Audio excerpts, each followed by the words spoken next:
What is up, everybody? On today's Unbiased Hard Take, got a lot of NFL news for you guys today because there's been a lot of news, and NFL negotiations for free agency don't even start until 1 p.m. tomorrow. So to think we've had all this news already and all these trades and signings already it's good for sports news and coverage, things of that, good excitement. And we're going to talk a little bit, kind of reevaluate the Luka Anthony Davis trade and talk a little bit about the NBA as a whole. So we'll start in the world of the NFL trades because, good God, there's been some massive ones tonight. DK Metcalf, we'll start there because a lot of trade rumors with him. He has been traded to the Steelers for a second-round pick. And that's really interesting because we'll get into Seattle here in a minute. I won't touch on them. I won't talk about Pittsburgh here. But with Pittsburgh getting the trade for him, now mind you, they do lose their second-round pick. Pittsburgh does to Seattle. So Seattle gets some draft compensation, a good draft compensation. And DK is going to sign a 4-year, $132 million extension with the Steelers. And mind you, Pickens is coming into a contract year. And we know how moody all-star receivers and George Pickens has shown signs of moodiness in the past, things of that nature. So is there going to be a contract dispute come near training camp that the Steelers can't get something done? Maybe there's only room for number 14 in Pittsburgh. And maybe DK could be looking at on the way out, and Pittsburgh could be looking at replacing him. But if somehow they can keep both of them together and happy, because Pickens is probably going to want his contract, obviously. Pittsburgh's got a good team coming up this year. They'll have Najee Harris in the backfield. You still have George Pickens, DK Metcalf. The question for Pittsburgh would be, who would be the quarterback? Are they going to bring Russell Wilson back? Justin Fields, are they going to sign him back? Who's going to be the quarterback? Are they going to draft somebody, bring in Aaron Rodgers or whatever? So that needs to be answered. If I'm them, I go with Justin Fields. He's a mobile threat, and Pittsburgh was doing great with him at the beginning of last year. And he had multiple touchdowns passing and rushing, and they won multiple games. And we didn't really see him much after that, other than a couple Wildcat, more packages, things of that nature. But I think he deserves a chance. He's had a chance to kind of sit behind Will Wilson now, who's won a Super Bowl, learn and develop under a stable organization. With that passing core right there, if they can keep both of them together and a good running game, a mobile Justin Fields will be able to do wonders, and he's younger. So you could kind of build around him as the franchise quarterback. JB did a video about Justin Fields being the franchise. I do agree with that. He does have that potential in a stable organization. He just didn't have that in Chicago.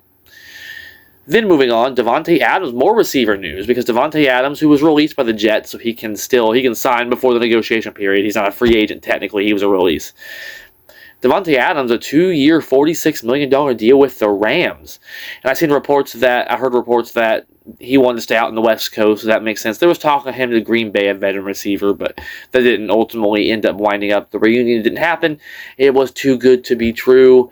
Not in today's Hollywood film, but he is going to sign with Hollywood. It'd make a good movie, him back to the Packers, but he decided to sign with Hollywood, and truly him with Puka Nacua if he can stay healthy.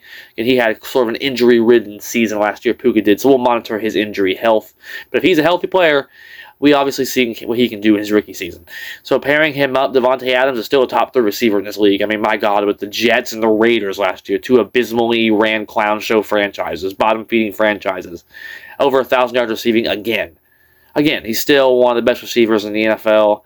Him and Rodgers looked really good together at the end of last season. It was just a little too late for Rodgers, Adams, and the Jets. So he goes out to L.A., and it looks like they're going to move on from Cooper Kupp. So pairing him up with Puka Nacua, we'll see what happens with Cooper Kupp. It's going to be a good offensive duo over there with the Rams, since they have Stafford back now secure.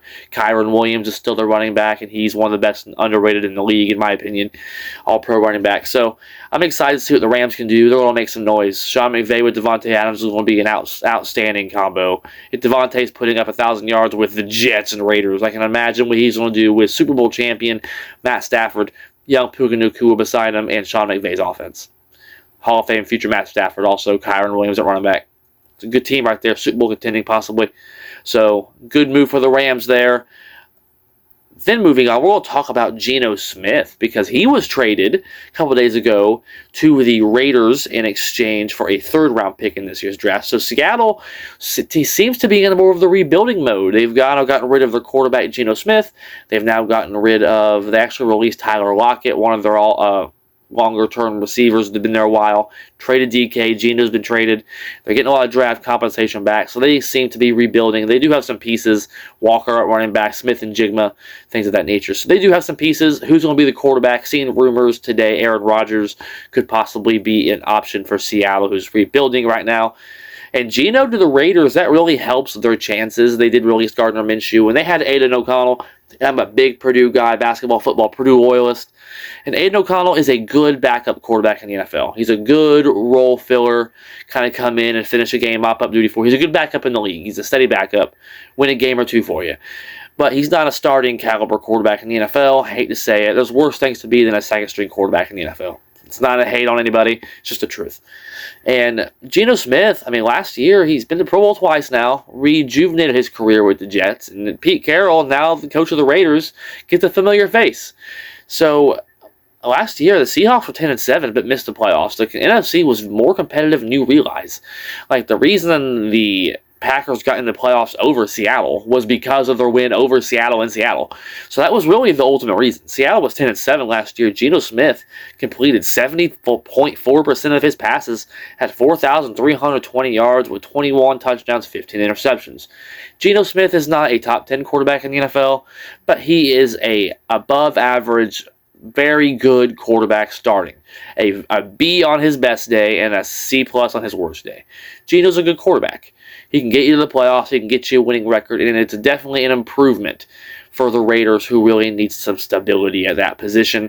And they have it now with Geno. Now, I still think it's going to be hard for the Raiders to compete in that division when Geno Smith's your quarterback, and you still got to go up against Bo Nix and Sean Payton in Denver, who made the playoffs this season. You still have to go up against the Chargers, and Justin Herbert made the playoffs this season under Harbaugh, and I'm sure they'll get more weapons around him. And then you also obviously have Mahomes and Kansas City, who I think will be right back where they'll make the playoffs again next year, obviously. So the Raiders, even though they did bring Max Crosby back on a big extension too, I think they're still going to have a harder time competing, but they'll be more viable. They'll definitely be an improved team this year, but I think it's going to be hard for them to compete in that division still with Geno Smith compared to the other guys in that division, is all I'm saying. But definitely an improvement for the Raiders, and Seattle seems to be going in the rebuilding mode, kind of hitting the reset button on a lot of things, it seems like. Lost a lot, 2 receivers and your quarterback. I mean, when you lose those type of players, it's going to look like a rebuild. So we'll see what they end up doing at quarterback, whether it be in free agency via trade or draft. So that'll be monitored, but again, seem to be going in the way of rebuilding. And then, here's a big one. Browns' Myles Garrett from talking about sitting out games if he stayed in Cleveland. I want to play for a contender, release public statement, and then turns around and signs a $123.5 million contract extension with Cleveland, making him the highest paid non-quarterback ever. And he's worth the money, truly. 14 sacks. I mean, he's been Defensive Player of the Year before. 7 years in a row with 10 sacks or more. Again, former Defensive Player of the Year. Browns all-time great. And he said it's not about going to Canton from Cleveland to Canton. It's about winning championships. Well, money talks. And he seems to have chosen money over championships. And, I can't hate it. It's millions and millions and millions of dollars.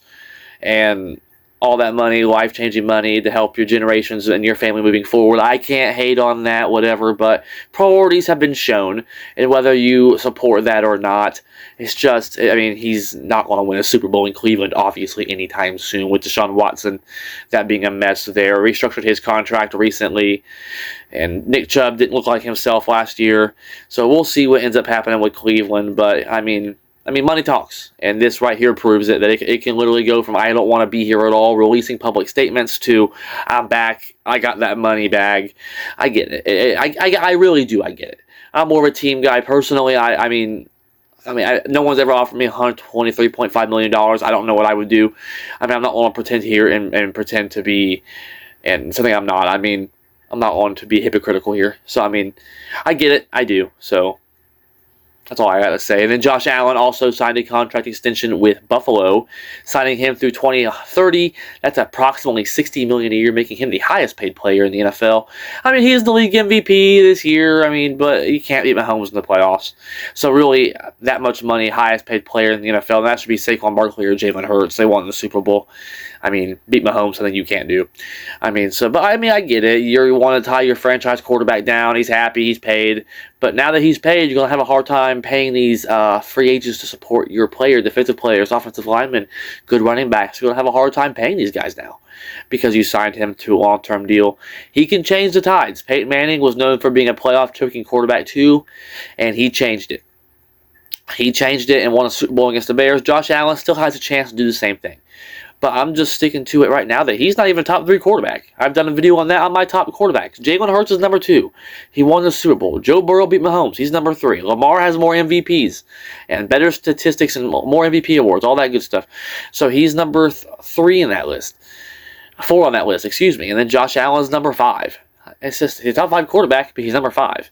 But he's being paid the most money in the NFL, but he can't beat Mahomes. I mean, congrats on the big money. Got that bag. Great regular season player. Probably the best regular season quarterback with Lamar Jackson in the NFL. But it's about what you do in the playoffs. That's what they're paying you for. So maybe he can take that money and shut people up this year, including me. I want to see him succeed. He's a great player. He has the talent to be an all-time great. He probably will be in the Hall of Fame regardless if he wins the Super Bowl or not.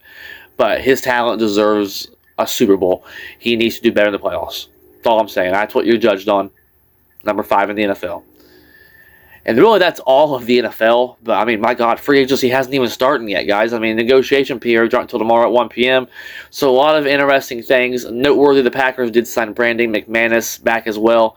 And re-signed Isaiah McDuffie back to our roster as well. So, not really big splashes, but I talked about that needing to be a case.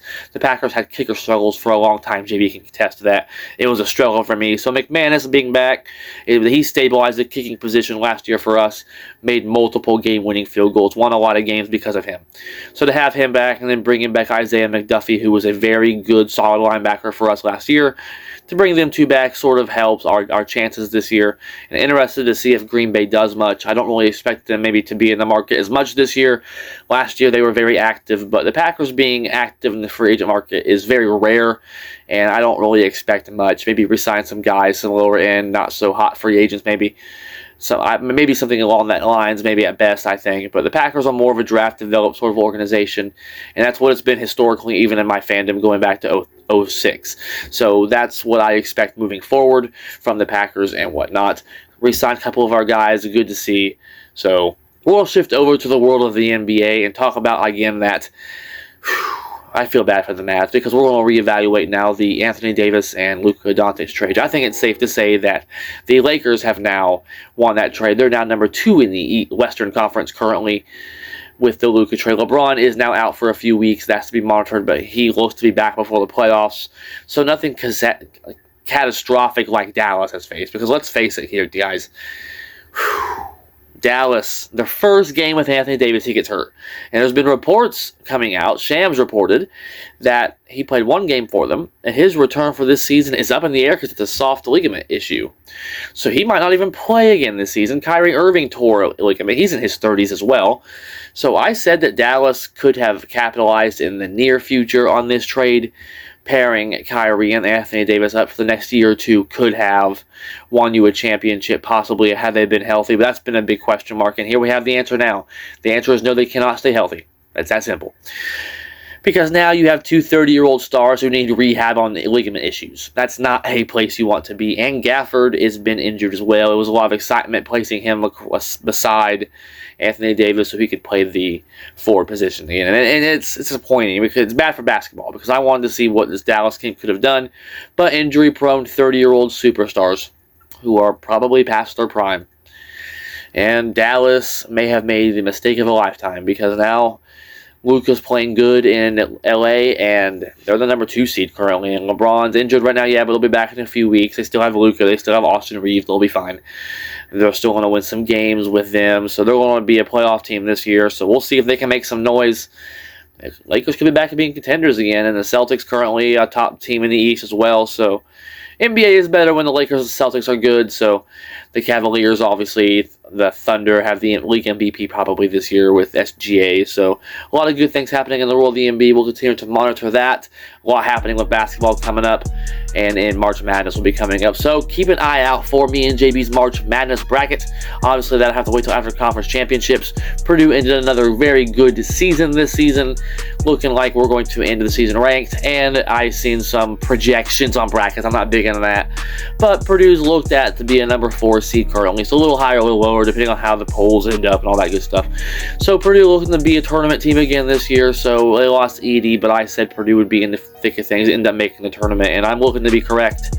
And Miami Heat, boy, we're playing for the play-in, blowing leads. We can't keep a lead, and so that's to be monitored as well. So keep an eye out for more basketball related news, NBA, NFL free agents, NBA, March Madness updates, all that good stuff. Again, like us on Facebook, a lot of activity there. Follow on Spotify and subscribe on YouTube. We really appreciate it. Check out our golfing video. We got a lot more golf content coming out. We got a lot of content in general coming, or we'll be spitting stuff out of here left and right. So big things coming for the Unbiased. That's all I got. Until next week. Go Pack Go. Let's go Heat. And boil her up, baby.